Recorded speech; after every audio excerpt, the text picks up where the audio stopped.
Next game on the list, we got Detroit Lions versus Atlanta Falcons. Atlanta, that Minnesota. It was so funny because Minnesota's had a rough draw. I would say Houston's draw has been tougher to start the year, but Minnesota hasn't been easy. And then you get Atlanta after they fire their coach, and you get Raheem Morris in there. So Atlanta's all juiced.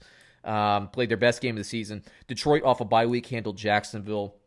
Let me just go through the stats here. Stafford's a start for me. I don't think that Atlanta throws another great defensive. Well, I wouldn't say great, but their best defensive game. I don't think that's going to be the rule going forward for Atlanta. I think it's an exception. I know you're going to be talking about DeAndre Swift. You can start him. Maybe. You can start. First time I give Swift a start grade the entire season. So start him. Galladay is a start.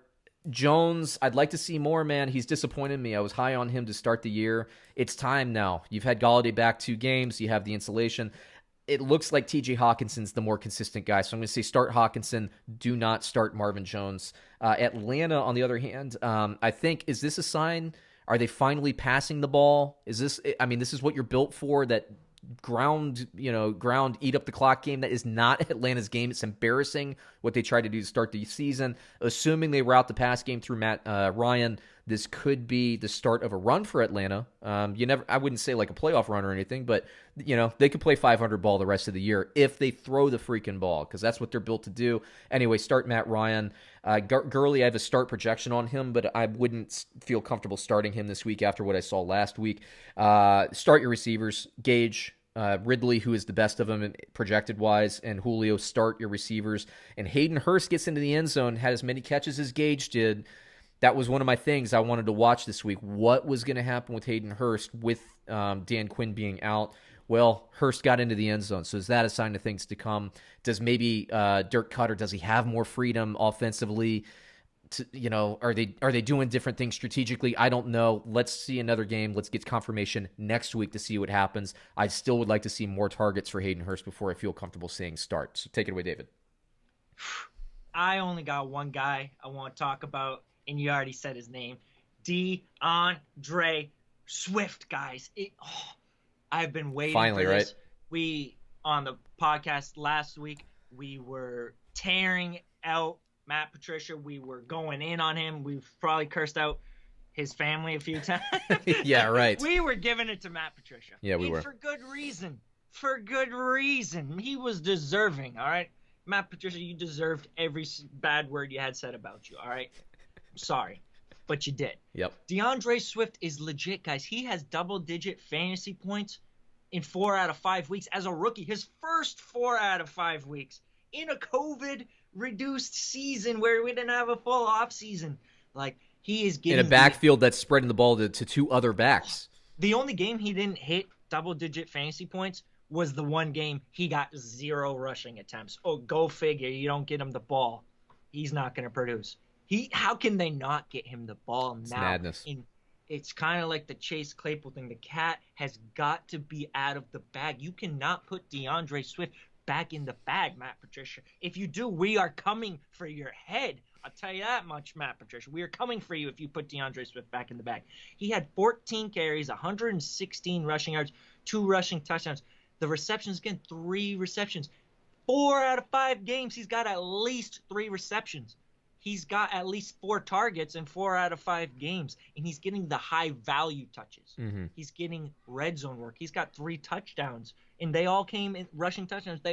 He's got 4 total touchdowns in 5 games. He's getting the red zone work.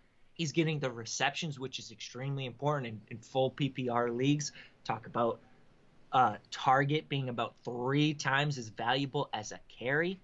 DeAndre Swift is very likely a weekly RB1 in the right matchup. And he's got the right matchup this week against Atlanta in what should be another shootout.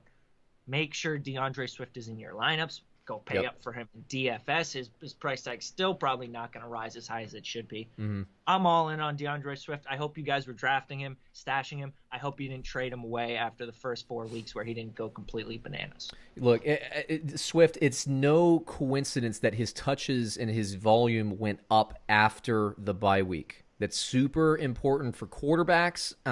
Look, if the rails were coming off in Miami, I think we could have penciled in to start after the Miami bye week, and that still might happen. But they're winning enough with Fitzpatrick that they can maybe delay that decision. I think the same could be the case, especially with the injury to Ingram in Baltimore with J.K. Dobbins. Let me say this quickly about Swift, because you and I agree coming into the draft.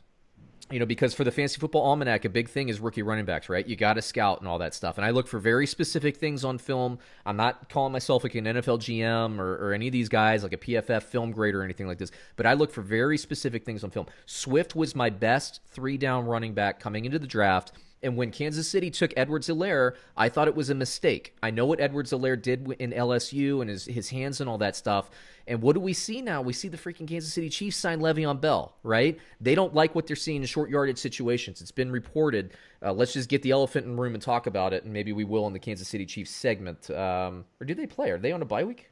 Oh, no, they play Denver. No, they play. We'll talk about them in a bit. Swift is, in my opinion, the best 3-down back in the league. My favorite running back for fantasy purposes this year was J.K. Dobbins because of the system fit and what Baltimore wants to do. Those are my and Detroit. I don't love what Detroit does with their personnel, but it's not about talent, man. Swift is for real. David, you and I completely agree on that. But let me hit you with the line here. We got Detroit +3 versus Atlanta. Detroit +3 versus Atlanta. Who do you got? The question you have to ask yourself, I wouldn't bet on this game just for the record, is was it a one-game aberration for the Falcons where they were just playing over the heads off of the momentum of firing their coach? Or are they actually going to be a good team now that they fired their coach? I don't know. I think it's probably going to be somewhere in between. That defense is still terrible, in my opinion. Detroit is playing well. I think I'm going to take Detroit in the points here. So there's a lot of questions, and I stay away from it from the same thing. Is Atlanta going to be a passing team going forward? Are we going to see, 65% passing attempts versus rushing attempts, for Atlanta again? If so, then I like Atlanta in this matchup. But Detroit, are they going to continue to give Swift the ball? If they do, then I like Detroit in this matchup. So for me, there's too many questions. I need this game as a confirmation to bet these guys in the future. I'm just going to sit back and I'll be paying close attention. If I have to make a pick today, again, I'll take Detroit and the points in this matchup. Next game on the list, we